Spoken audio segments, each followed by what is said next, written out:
Hola, ¿qué tal? Es un gusto estar nuevamente grabando para ustedes sobre un tema que nos apasiona, que nos produce una enorme alegría y del que estamos a punto de celebrar el primer centenario. ¿De qué hablo? Hablo del normalismo rural. Un servidor, Edgar Stalin Méndez Alcaraz, maestro egresado de la heroica y primigenia Escuela Normal Rural Vasco de Quiroga, ubicada en Tiripetío, Michoacán, y génesis de muchas historias de docentes, de compañeros que han estado en la lucha magisterial desde su egreso de nuestra alma mater. Continuando con los podcasts que hemos estado realizando precisamente en el marco del primer centenario del normalismo rural en México. El día de hoy, y aprovechando también la celebración de la Marcha de la Lealtad que se celebra el 9 de febrero, precisamente estamos celebrando el 104 aniversario de esa Marcha de la Lealtad. Vamos a retomar desde esa perspectiva algo histórico, el contexto histórico por el cual la educación rural se vino creciendo desde esa época hasta la actualidad. ¿Y cuál fue el papel fundamental que jugó Francisco I. Madero durante su efímera estancia en el poder, en la máxima magistratura de nuestro país? Nos vamos a remitir a un texto del libro de nuestro querido amigo Otón Villela, en el que está titulado como Maestro de Pueblo, en donde nos narra precisamente cuál fue la situación a la que se enfrentaron los docentes, la educación en sí, durante el periodo revolucionario. Los hechos de la revolución se sucedieron en forma por demás sangrienta y vertiginosa. El señor Francisco I. Madero no logró concretar alguno de sus grandes proyectos. No se dio él mismo el tiempo que necesitaba para desarrollar sus programas, creyendo en la buena fe de vencedores y vencidos. Craso error.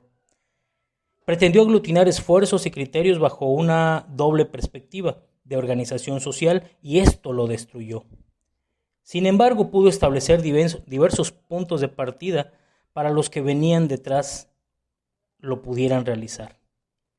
En materia educativa era imposible poner en marcha los proyectos que estaban en las mentes de varios educadores significados. El aumento del presupuesto, el esbozo de federalización de la enseñanza, el fomento de la educación rural y la renovación de la universidad quedaron pendientes para mejor momento. ¿Se imaginan, estimados amigos, la situación que atravesó, que vivió el mártir de la democracia durante ese periodo, que no se lograron concretar muchos de los proyectos que estaban enfocados hasta en la propia educación? Sin embargo, la semilla de Madero fue de tal manera fuerte que quedó en el terreno fértil del sentir popular y debía fructificar con el tiempo. El asesino Victoriano Huerta quiso militarizar hasta a los más altos intelectuales de su tiempo, pero respetó a quienes le podían significar algún apoyo notable. Le gustaba asistir a las sesiones de la Sociedad Mexicana de Geografía y Estadística, porque él se creía astrónomo. Obligaba a don Luis González Obregón, a quien puso uniforme de coronel, a que le informara de sus investigaciones sobre la vida en la colonia de la Ciudad de México. Pero jamás se preocupó por el pueblo. Para él, el pueblo no era más que la masa que nada merecía y que solo había nacido para servir y para morir. Al triunfo del constitucionalismo y al ser convocado el Congreso Constituyente de Querétaro, varios diputados fortalecieron y enriquecieron con pasión creadora, cuando menos en la mística y en la decisión, más que en el contenido, el artículo 3 que establece la educación obligatoria y laica para todos los mexicanos en el ciclo primario desde 1857. Por ley del 25 de diciembre de 1917, el presidente Venustiano Carranza, al reformar la ley de secretarías de Estado, decretó la desaparición de la Secretaría de Instrucción Pública y Bellas Artes, que solamente había servido para impulsar la educación en el Distrito Federal, en los territorios donde nada hacía el gobierno federal y a los sectores elitistas que decían practicar las bellas artes más para solaz propio o desahogos de estilo que para servir al pueblo. Sin embargo, así quedó abierto el camino para la creación 4 años más tarde de la Secretaría de Educación Pública.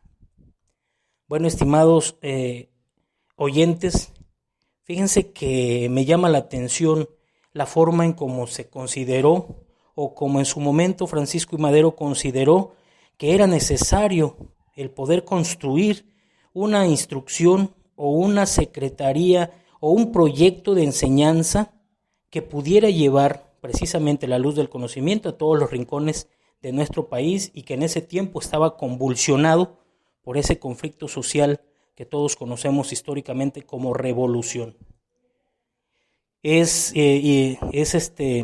imposible no mencionar que, como en todo momento histórico trascendental, nunca falta la mano de la traición.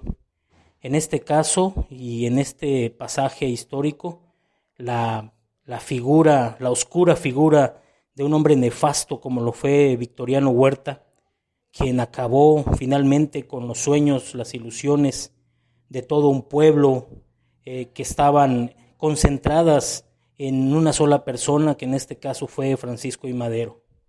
La traición borró de tajo y detuvo abruptamente el desarrollo y los proyectos que se querían o se deseaban gestar durante en ese periodo de nuestra historia en México.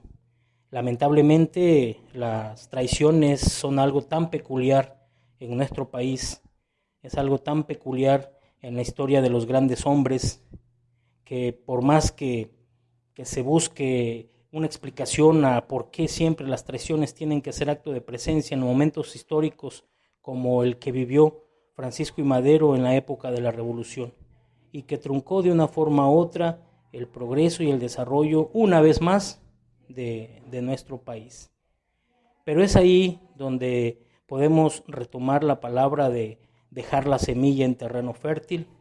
Creo que, aunque fue poco el tiempo del efímero gobierno de Francisco I. Madero en compañía de José María Pino Suárez, aunque fue efímero, dejaron esa semilla sembrada, esa algarabía, ese deseo en la sociedad revolucionaria y en la posrevolucionaria, que finalmente se tomó en consideración en el Constituyente de 1917, en el artículo 3 constitucional, que ya venía plasmado desde la Constitución de 1857, pero que en el Constituyente del 17 se lograron algunas buenos éxitos para poder formalizar un proyecto educativo.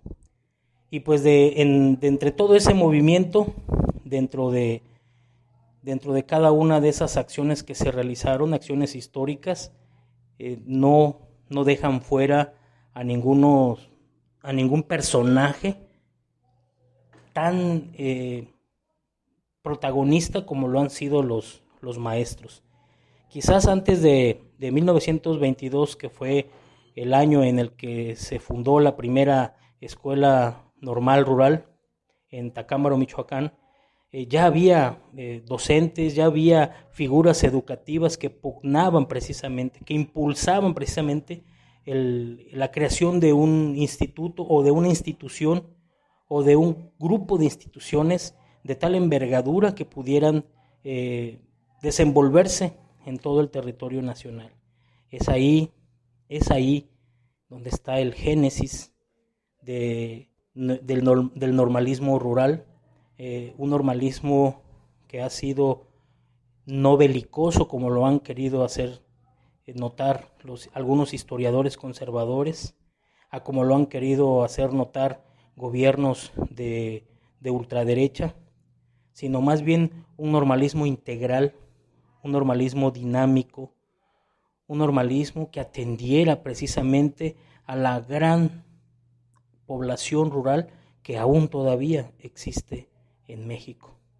Creo que el normalismo rural no nació después de la revolución, sino que fue más bien un acto de emancipación educativa que los llevó a la consolidación en las postrimerías del constituyente de 1917, y que después de la promulgación de nuestra Carta Magna, que aún nos rige, en 1922, con la figura de José Vasconcelos al frente, se logró finalmente la creación de esta tan necesitada institución como son las normales rurales. En el siguiente podcast podré compartir con ustedes cuál fue el papel fundamental que jugó José Vasconcelos para poder darle vida y presencia al normalismo rural en México. Bueno, pues este es un pequeño pasaje que he querido compartirles.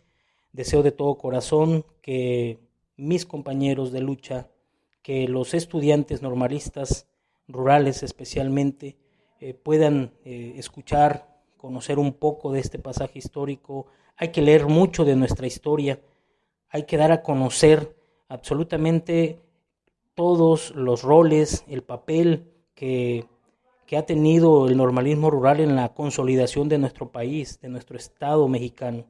No somos agentes nocivos, al contrario, hemos contribuido con nuestra labor, con nuestros principios, nuestro trabajo social en las comunidades de alta marginación, y que lo seguimos haciendo.